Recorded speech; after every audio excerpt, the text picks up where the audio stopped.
my channel di Kanza Negara Haji. Jangan lupa like, comment, share, and subscribe. Dan saya Kanza Negara Haji dari mahasiswa UIN Profesor Kiai Haji Saifuddin Zuhri Purwakarta.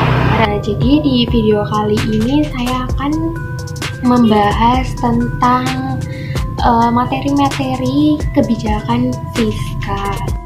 Yang saya pembahasan ya, kalian pada tahu nggak sih kebijakan fiskal itu? Pastinya udah pada tahu nih, masa nggak tahu sih? Nah, jadi kebijakan fiskal itu kebijakan ekonomi yang digunakan pemerintah untuk mengelola perekonomian untuk mencapai apa? Mencapai kondisi yang lebih baik lagi dengan cara seperti apa sih? Mengubah pengeluaran pemerintahan atau yang disebut dengan APBD. Kayak gitu. Nah, jadi kebijakan fiskal itu adalah kebijakan pemerintah terkait tentang penerimaan atau dengan simbol T dan pengeluaran kebijakan itu dengan simbol G, di mana pemerintahan itu membuat kebijakan penerimaan dan pengeluaran negara. Terus yang selanjutnya itu ada pemasukan negara. Nah, negara itu pemasukannya dari mana sih? Yang pertama itu ada penerimaan pajak. Penerimaan pajak itu setiap orang pasti mengeluarkan pajak kayak gitu ya. Jadi menambah pendapatan negara. Yang kedua itu kredit likuiditas bank sentral. Seperti itu ya. Yang ketiga itu ada pinjaman atau obligasi dalam negeri. Yang terakhir itu yang keempat itu ada pinjaman atau hutang luar negeri.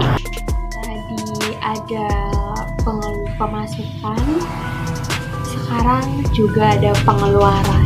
Nah, yang pengeluaran itu dari mana aja sih juga? Pertama itu ada belanja negara, barang atau jasa. Yang kedua itu gaji pegawai.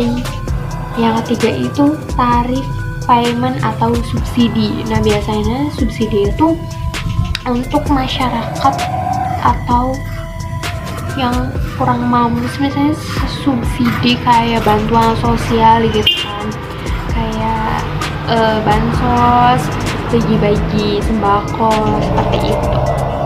Nah, di sana itu kan tadi pengertian udah, terus pemasukan dan pengeluaran kebijakan fiskal negara itu udah. Nah, yang selanjutnya itu ada tujuan.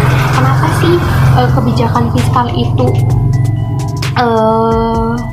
harus ada gitu? Ya jelas tentu harus ada, karena di samping itu punya tujuan. Nah, tujuan yang pertama itu menjaga dan mengembangkan perekonomian negara. Kenapa harus dikembangkan perekonomian negara ini? Supaya meningkat, supaya masyarakatnya sejahtera kayak gitu.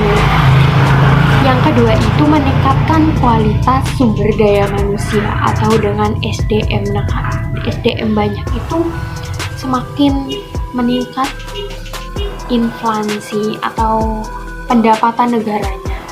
Yang ketiga itu menjaga stabilitas harga barang, jadi tetap balance, tetap seimbang. Yang keempat itu mendorong investasi. Itu ada sejarah kebijakan fiskal dalam sejarah Islam.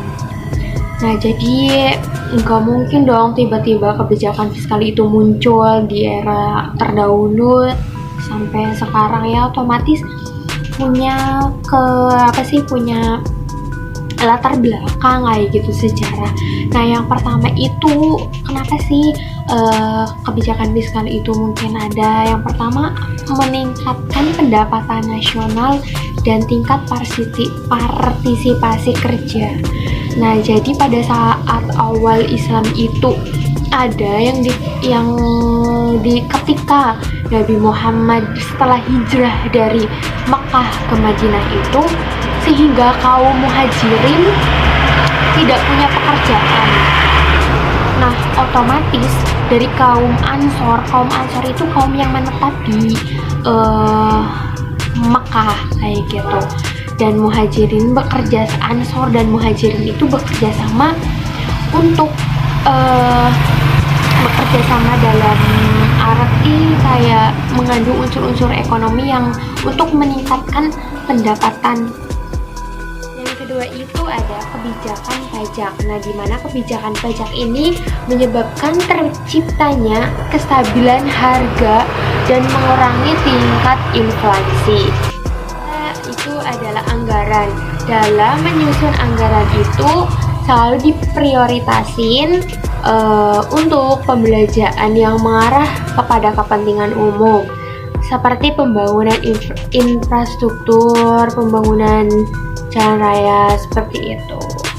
Nah, sekian video yang dapat saya sampaikan, mudah-mudahan bermanfaat untuk teman-teman semua, dan mohon maaf juga apabila saya menjelaskan kurang detail atau kurang maksimal karena saya juga masih belajar.